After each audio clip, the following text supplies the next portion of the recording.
കുതന്ത്രശാലിയായ പാമ്പ്. സേവരെ ഏവർക്കും സ്വാഗതം. ഉൽപ്പത്തി പുസ്തകത്തിന്റെ 3-ാം അധ്യായം 1-ാം വചനം ആരംഭിക്കുന്നത് ദൈവമായ കർത്താവ് സൃഷ്ടിച്ച എല്ലാ വന്യജീവികളിൽ വെച്ച് തന്ത്രശാലിയായിരുന്നു സർപ്പം എന്നാണ്. ആ സർപ്പത്തിന്റെ മനോഭാവം അതേപോലെ തന്നെ എടുത്തണിഞ്ഞ് അവതരിപ്പിച്ചുകൊണ്ടിരിക്കുന്ന ഒരു വീരശൂര പരാക്രമിയാണ് എറണാകുളം അങ്കമാലി അതിരൂപതയുടെ ഇപ്പോഴത്തെ മെത്രാപ്പൊലിത്തൻ വികാരി. ഒപ്പം തലശ്ശേരി രൂപതയുടെ മെത്രാപ്പൊലിത്തയും കൂടിയാണ്. ഏതൊക്കെ തരത്തിലുള്ള തന്ത്രങ്ങൾ ആവിഷ്കരിച്ച് നടപ്പിലാക്കി തന്റെ ലക്ഷ്യങ്ങൾ പൂർത്തിയാക്കപ്പെടണം, അത് നേടിയെടുക്കപ്പെടണം, അതിനേത് തരികിടയും കളിക്കാൻ അദ്ദേഹത്തിന് യാതൊരു മടിയില്ല. അതിന് ആവശ്യമായ വാചാലത ആരാണ് നൽകിയത് എന്നെനിക്കറിയില്ല. ദൈവഹത്യ ഉണ്ടായതാണോ അതോ തിന്മയുടെ സ്വാധീനത്താൽ വരുന്നതാണോ? മുമ്പ് അദ്ദേഹം നടത്തിയ ഒരു പ്രസംഗത്തിൽ ഞാൻ കേട്ടിട്ടുണ്ട്, സർപ്പം ആദത്തേക്കാൾ സൗന്ദര്യമുള്ളതായതുകൊണ്ടാണ് ഹൗവ വീണുപോയത് എന്ന്. അപ്പൊ അതുകൊണ്ട് തന്നെ തിന്മയുടെ ശക്തിക്കും പലതും നന്മയുടെ രൂപേണ നിർവഹിക്കാൻ പറ്റുമല്ലോ. നമ്മള് പ്രഭാപൂരിതനായ മാലാഖയുടെ വേഷത്തിൽ സാത്താൻ വരുമെന്ന് വായിച്ചിട്ടുണ്ട് കൊരിന്ത്യർ ലേഖനത്തിൽ.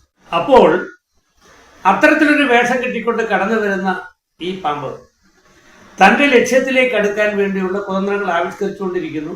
അതിന് തടസ്സമായി നിൽക്കുന്നവരെ കൗശലപൂർവ്വം ഒഴിവാക്കുകയും ചെയ്യും. എങ്ങനെയെങ്കിലും സഭയുടെ തലവനും പിതാവായി മാറണം എന്നുള്ളത് അദ്ദേഹത്തിന്റെ വലിയൊരു മോഹമാണ്. ആ മോഹം നടപ്പിൽ വരുത്തേണ്ടതിലേക്ക്, പൂർത്തിയാക്കേണ്ടതിലേക്ക് അദ്ദേഹം പലരെയും തടസ്സമാകാൻ സാധ്യതയുള്ളവരെ മാറ്റിക്കൊണ്ടിരിക്കുകയാണ്.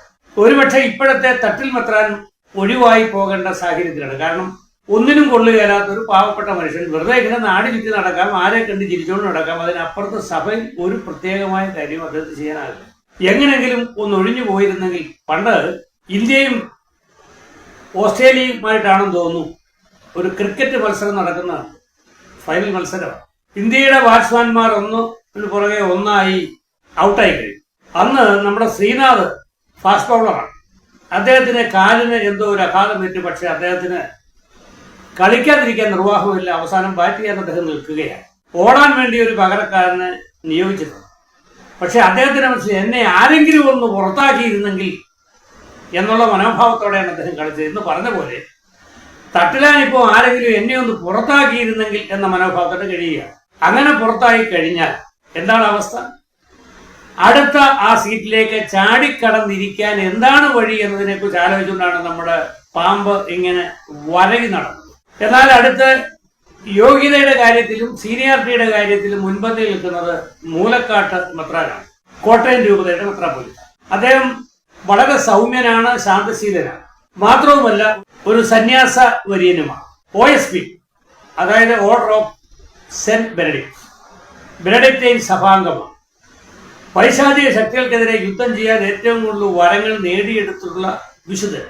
അദ്ദേഹത്താൽ സ്ഥാപിതമായ സന്യാസ സഭാ സമൂഹമാണ് ബെനഡിക്റ്റൈൻ സന്യാസ സമൂഹം. ആ സമൂഹത്തിലെ ഒരു അംഗമാണ് OSP. അദ്ദേഹത്തിന് സാധ്യതകളുണ്ട്. മാത്രമല്ല കോട്ടയം രൂപത വളരെ നല്ല രീതിയിൽ മുന്നോട്ട് പോകുന്ന ഒരു രൂപതയായിട്ടാണ് ഞങ്ങളുമൊക്കെ കണ്ടിട്ടുള്ളത്. അദ്ദേഹത്തെ മൂലക്കിരിക്കാൻ വേണ്ടിയാണ് പ്രഗത്ഭ കാനോനിക നിയമ പണ്ഡിതനായ പാമ്പാറ അച്ഛന്റെ നേതൃത്വത്തിലുള്ള വത്തിക്കാനാൽ സ്ഥാപിതമായ ട്രൈബ്യൂണലിനെ സസ്പെൻഡ് ചെയ്യിപ്പിച്ചത്. സത്യത്തിൽ ഈ മൂലക്കാട്ട് പിതാവിന്റെ ഒരു അശ്രദ്ധയിൽ പറ്റിയ ഒരു അപകടം. ഇത് പാമ്പ്ളാനിയുടെ കുതന്ത്രത്തിന്റെ ഫലമാണ്.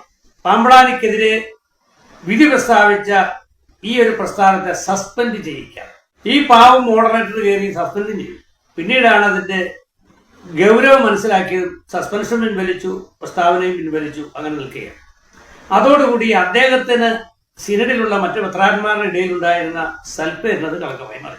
അടുത്ത് ഇദ്ദേഹം ടാർഗറ്റ് ചെയ്തിരിക്കുന്നത് തറയിൽ മെത്രാപ്പൊലീത്തയാണ്. ആളും അല്പം മിടുക്കനാണ്. പാമ്പ്ളാനിയെ പോലെ തന്നെ മാധ്യമങ്ങളിലൊക്കെ ശോഭിച്ചു നിൽക്കുന്ന, ഏത് കാര്യത്തെക്കുറിച്ചും അഭിപ്രായം പറയുന്ന, തന്നെയുമല്ല നല്ല രീതിയിൽ സഭാത്മക വിശ്വാസ ബോധ്യങ്ങളും ദൈവവചനാധിഷ്ഠിതമായ അടിത്തറയും ഒക്കെയുള്ള ഒരു പിതാവ്. പ്രായവും കുറവാണ്. അപ്പൊ അദ്ദേഹത്തിന് ഒരുപക്ഷെ ഒരു സാധ്യതയുണ്ട്. അദ്ദേഹത്തെ ഇനിയും താമസിയാതെ തറയിലിരുത്താനുള്ള പണിയിലാണ് ഇപ്പോൾ പാമ്പ്ളാനി നടത്തിക്കൊണ്ടിരിക്കുന്നത് എന്ന് തറയിൽ മെത്രാപ്പൊലീത്ത ഒന്ന് മനസ്സിലാക്കുന്നതായി. ഇനി മറ്റൊരാള് ഏറ്റവും യോഗ്യരായിട്ടുള്ളതും ശീലരായിട്ടുള്ളതും താഴത്ത് പത്രാപോലിത്തയാണ്. കഴിവുള്ള ആളാണ്, തന്നിടമുള്ള ആളാണ്. ഒരുപക്ഷെ അദ്ദേഹത്തിന് വല്ല രക്ഷയും ഉണ്ടായിരുന്നെങ്കിൽ എറണാകുളത്ത് എന്തെങ്കിലുമൊക്കെ ചെയ്യുമായിരുന്നു. ദൗർഭാഗ്യവശാൽ സാധിച്ചില്ല. ഇനി അദ്ദേഹത്തെ എങ്ങനെ കുഴിയിൽ ചാടിക്കാം എന്നതിനെ കുറിച്ച്, അതായത് താഴത്ത് പിതാവിനെ താഴത്ത് തന്നെ ഇരുത്താനുള്ള ഒരു ശ്രമത്തിന്റെ പദ്ധതികളൊക്കെ ഇദ്ദേഹം ആവിഷ്കരിച്ച് നടപ്പിലാക്കുന്നുണ്ട് എന്നാണ് മനസ്സിലാക്കാൻ കഴിയുന്നത്. അതുകൊണ്ട് ഈ 3 പിതാക്കന്മാരോടും സ്നേഹബുദ്ധി അവർ അഭ്യർത്ഥനയാണ്. ദയവ് ചെയ്ത് ഈ മാരണങ്ങളുടെ മുന്നിൽ ചെന്ന് പെട്ട് സ്വയമേവ വില കടഞ്ഞേക്കരുത്. മറ്റു പിതാക്കന്മാരെ സൂക്ഷിക്കണേ. ഇതെങ്ങാനും അടുത്തൂടെ വന്നാൽ, ഞാൻ പറഞ്ഞല്ലോ, ദൈവം സിദ്ധിച്ചതിൽ ഏറ്റവും തന്ത്രശാലിയാണ്. തന്ത്രങ്ങൾ ഇറക്കും. അതിന് വേണ്ടി വന്നാൽ PR വർക്കിന് ആളെ ഏൽപ്പിക്കും. പാട്ടുപാടാൻ ഒരു കവിയിൽ വരും. വേറെ പലരും വന്നിരിക്കും. വേണ്ടി വന്നാൽ രാഷ്ട്രീയക്കാരെ കൊണ്ട് അദ്ദേഹത്തെ തെറിയും പറയിപ്പിക്കും. അത് വേറൊരു തന്ത്രമാണ്.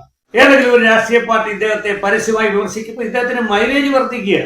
അതിനുവേണ്ടിയുള്ള കുതന്ത്രങ്ങൾ അല്ലേ എന്ന് കൂടി നമുക്കൊരു സംശയമാണ്. അതവിടെ കിടക്കട്ടെ. ഏതായാലും മറ്റുള്ളവരോട് ജാഗ്രത പാലിക്കണമേ എന്ന് അഭ്യർത്ഥിച്ചുകൊണ്ട് സ്നേഹപൂർവ്വം വിരമിക്കട്ടെ. നന്ദി, നമസ്കാരം.